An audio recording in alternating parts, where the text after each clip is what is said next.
morning all, and I'd like to take this opportunity to welcome you to our video series on the Intersectoral Global Action Plan. I'm Sharlene Cassel, National Director of Epilepsy South Africa, and so proud to be with you on this series and sharing all the information. With me today is Marina Clarke. Marina is our IGAP project advisor for the special project that we're rolling out, and it really is wonderful to have you with me, Marina, once again and on this exciting journey. So welcome. Always a pleasure to be with you. Wonderful. So Epilepsy South Africa is the only national organisation that focuses solely on persons with epilepsy. And we offer services, residential care, and wonderful opportunity for each of you to get involved to make a difference. Our vision is to see a world where people with epilepsy are accepted and included into society without discrimination and stigma. And that is exactly what our series is going to address and share with you the enormity of this journey that we've embarked on. So just to give you a little bit of framework, and Marina's going to jump in and we're going to start. Marina, this journey started in 2015 actually, earlier, May 2015. So take us back and let's just unpack, because I think the context of the IGAP as we've got to know it is so important to actually understand where we come from. Absolutely. I want to go even further back than that. The first big international campaign around epilepsy was in the 80s already. And that was the Global Campaign Against Epilepsy. And its tagline was bringing epilepsy out of the shadows into the light. And it spoke about people being aware of epilepsy, understanding epilepsy, because people tend to discriminate when they fear something. 100%. And fear is caused by a lack of knowledge.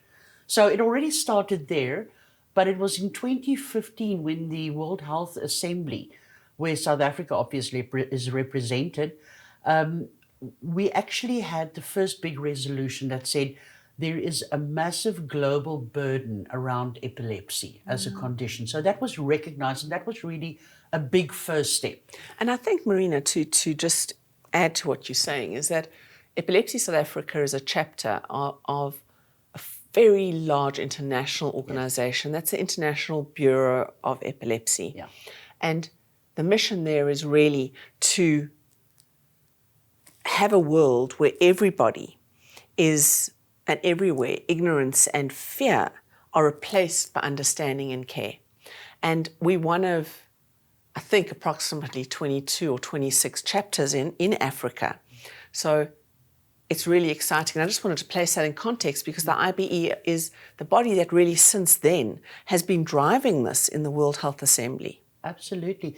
You know, it also has quite a broad base in things like the United Nations Convention on the Rights of People with Disabilities, which South Africa has ratified. So it's against that background of the rights of people with disabilities, the human dignity of people with disabilities. And that really is what the IGAP is all about. So, you know, following the World Health Assembly resolution in 2015, Epilepsy South Africa as an organization established a project that would use this international development to drive more understanding and awareness about epilepsy in South Africa. 2018, right? That was in 2018. And it was in November 2020 when the World Health Assembly passed yet another resolution. And that resolution called for the development of a global plan to address epilepsy, but it also brought in additional disabilities, particularly other neurological conditions, because as invisible disabilities, those are often not recognized. You know, when you see somebody with a white cane, you know it's a blind person, or somebody 100%. In a wheelchair. But when somebody has epilepsy or they're on the autism spectrum, you're not aware of it. I mean, Marina, just case in point is we were chatting just before we came on about people with epilepsy and how they function differently and how it affects their lives. And as a person living with epilepsy, or a person with epilepsy, I always add living with, because it's always so integrated and part of my life. There's definitely behavior patterns you need to manage, and people around you need to understand. So when this started happening historically, It was recognizing the global burden of epilepsy on all people with epilepsy and saying, as the international community, what can we do to help all these individuals to change their lives and their carers and their families and their support infrastructure? And I know just from personal experience how important that understanding and that knowledge and information is to people that love you. You know, you talk about all these people with epilepsy, and it's always quite interesting when you put numbers to it. There's about Yes. 50 million people in the world with epilepsy. I mean, it's actually incredible. When I heard that number for the first time, I was like, you never realize the size, and that's talking to epilepsy alone, not any other neurological disorders that stand alone or are associated with epilepsy. Because often epilepsy goes hand in hand with another neurological disorder. Oh, yes, definitely. So, you know, it's one thing to say there's 50 million people in the world with epilepsy, but each of those people have a family, they have a community around them. They are parents and they are siblings. And so it's not only the individual with a neurological condition, but it's their family. When you have a brother or a sister with epilepsy, it affects your lifestyle. And if it affects the family, it affects the whole community. And the way to bridge the kind of stigma that people often experience because of myths and misconceptions, silly things people believe to be true about epilepsy, which simply isn't, awareness and education is the key to fighting the stigma, to stamp out the stigma that people face. You know, we always talk about a person with epilepsy, and I recently spent time in the Free State, and somebody there came up with what I've taken on as a quote, because it said, before any disability, there is a person. Oh, I love that. I love that. And I think that is so important that when we understand something, when we understand that epilepsy is a condition, that it doesn't change inherently who you are as a person, that people with epilepsy and other neurological conditions are just like everyone else. They just have this condition. Then we stop discriminating because the fear disappears. We don't think we're going to catch it if you sit next to somebody. You don't think it's caused by some kind of magic.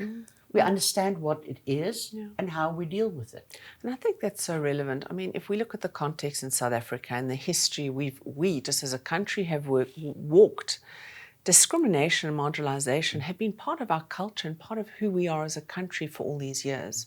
So to bring this critical conversation where so much change has happened is a very beautiful opportunity to change the life of a person with epilepsy. And last year, May, we had the largest milestone globally occur.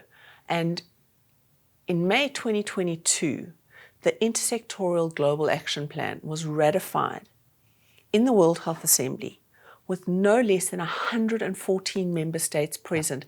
And we are one of the 114 member states that was there to ratify the IGAP. So that brings us on a huge journey to get to where we are now, because as Epilepsy South Africa, as you say, this journey has been years in the making. So now the rubber can really hit the road, as we see with our project and how it's transformed in the last 18 months because of, and specifically from last May. Yes, absolutely. You know, it was a huge landmark because it was the first of its kind. Correct. And in the same way, what Epilepsy South Africa is doing now around the domestication, the implementation of this IGAP in South Africa is also a first-time event because we have never had a national policy that deals with the realities of these conditions. We've never had a plan in place, and that's part of the domestication that we're busy with as an organization to really, as you say, the rubber hit the road, real practical steps. You know, people often say, but, you know, what can I do? And the big issue around this is learn more about the condition and face your own fears about it. 100%. Stamp out the stigma. You know, there's an old saying, each one, teach one. So if you hear something, you have new information about what epilepsy is and what this IGAP is, tell the next person. That's how we spread the good news. And it is as simple as that, because we learn from each other, and we're growing from each other all the time. So the international theme, which is Stamp Out Stigma, was launched with the IBE last year for National Epilepsy Week, end of the year, that rolled out this year. And it's going to, I believe, carry on, because we need to break that stigma so desperately. Now, we know the IGAP has certain goals, has certain strategic objectives, and I think it's crucial at this point just to redirect ourselves or look at that, because the international community is all aligned themselves now with these goals as part of their plan going forward. So maybe let's share those goals of the IGAP. I think it's important that we start off probably with the vision. Yeah. What is the overall vision of the IGAP? What does it want to 100%. achieve? Yeah. And it's very simply to change the world a little bit and have a world in which, firstly, brain health is recognized and celebrated. You know, we all need to take care of our brains, and we need to understand that epilepsy can happen to anybody at any time in their lives. So potentially, we are all people with epilepsy. So that's the first thing, the issue of brain health, and that it's protected throughout life. The second part of that vision is where neurological disorders and neurological conditions are prevented, because some of it can be prevented. Diagnosed. That it's diagnosed properly, that it's treated properly, and that there's that kind of acceptance, because we are unnecessarily losing people, either through death, but also through their withdrawal from society, which is almost far worse than that. And we certainly see it. I mean, Marina, COVID was, as an example, it highlighted this conversation even to a broader degree. And when we bring it into this community, it's even more frightening, because people withdrew because it was scary and because it affected them, and all those stigmas just abounded again. Absolutely. So, and I think, you referred earlier, we spoke about people with epilepsy, but the IGAP also recognizes the carers of people with epilepsy. Absolutely. If you are a mother and you have a small child with epilepsy, that limits your opportunity to go out to find a job, for example, and earn money. When you have a sibling, a brother or a sister with a condition, and you go to the same school and people are teasing your brother because he has epilepsy, you're going to have to step up. So it has an impact. And the question always becomes, who cares for the carer? Who is taking care of their well-being? Because it does have an impact. So those are the three big concepts around the vision of the IGAP. It's to protect brain health, to celebrate brain health. Secondly, it's the issue of prevention, diagnosis, treatment.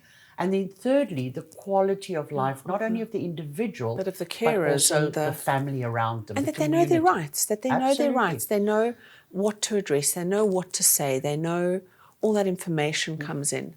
I think that if we look at what the goal is of the IGAP, the first one is really about the reducing the stigma of the impact and the burden of epilepsy and neurological disorders on society and people. And again, we go back to creating awareness, of education, of talking. And that's really a prevalent theme that runs from the start to the end of the IGAP document. And the second one is to improve the quality of life of people with epilepsy, and again, their carers, their families, their friends, their small and larger community. The fourth one we talk to is to strengthen the prevention, treatment and care for people with epilepsy. We know that's a challenge in South Africa, not only South Africa, but globally. It really is. Our healthcare systems are capacitated. They what's the correct word? They don't have enough capacity, and they're overwhelmed by what is needed. And the fourth one is really about the holistic care, the holistic implementation and care of that person. Sharlene, you're raising a very important issue, because for a long time people viewed epilepsy purely as a medical issue. So yes, access to healthcare is really important, and we know under what pressure healthcare systems are. We saw it with the COVID pandemic. There's now a big upliftment in more cases around TB, for example. So there really is a lot of issues that our healthcare system needs to look at. Yeah. But access to healthcare is only one aspect. Absolutely. Epilepsy affects every aspect of a person's life. Yeah. So you really do need that holistic approach to it. And the biggest issue is the more people know about the condition, the more acceptance there is, the better the quality of life. Oh, you can't even say that loud enough. I mean, and it's, we also know in South Africa, education.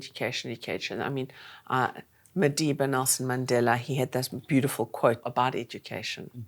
So even from then, we've been talking, and he was shouting from the mountaintops about education. Yeah.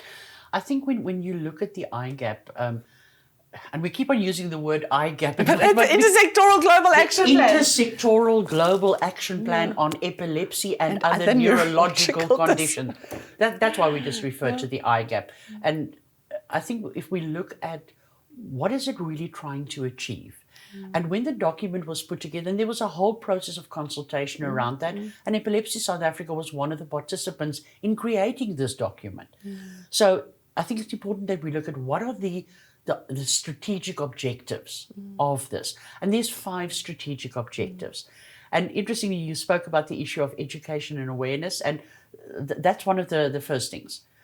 But before we can even have that, we do need some kind of policy, some guidelines in the country. So that's the first objective, to have policies in place that enables action to be taken. Absolutely. The second strategic objective deals with the access to healthcare. And that's to have timely, effective diagnosis, to have good treatment options, access to medication, all those kind of things come together under the access to healthcare objective. The third objective is to have strategies to promote brain health on the one hand, but also to prevent neurological conditions. We know, for example, that about 25% of epilepsy cases are preventable. So if we have this information, prevention is better than cure, they say. So the third objective deals with promotion of brain health, but also the prevention of these conditions. And I think we're in the middle of the World Cup, right? Indeed. So I know we always joke about it. We both just love rugby, as does everyone in South Africa at this point. But as an example, when kids go on, please let's encourage parents to make sure they've got skull caps, to make sure they've got gum guards, because it's preventative. Well, not only in rugby, but it's in all any sport. Contact sport. If there's the likelihood of a head injury, protect your child against use the that. right equipment. But it goes further than that. When we talk about prevention, when people go out on a Friday night and they have a couple of drinks and they get in the car when they really shouldn't be driving, you are not only putting lives at risk, you're putting brain health at risk. Absolutely. Because trauma is a leading cause of neurological conditions, accidents that happen, things like gender-based violence, where there's injury to the brain. So, a lot of things we can do. The last 2 objectives that I briefly want to refer to is the issue of research. How much do we really know about the condition? Absolutely. How much do we know about the conditions in which people live, their quality of life? And between January and March of this year, we did a series of consultative workshops in every province in the country. It was incredible. And it was such an eye-opener to hear the real stories from people. What are the issues they're dealing with? What is it that they need from us?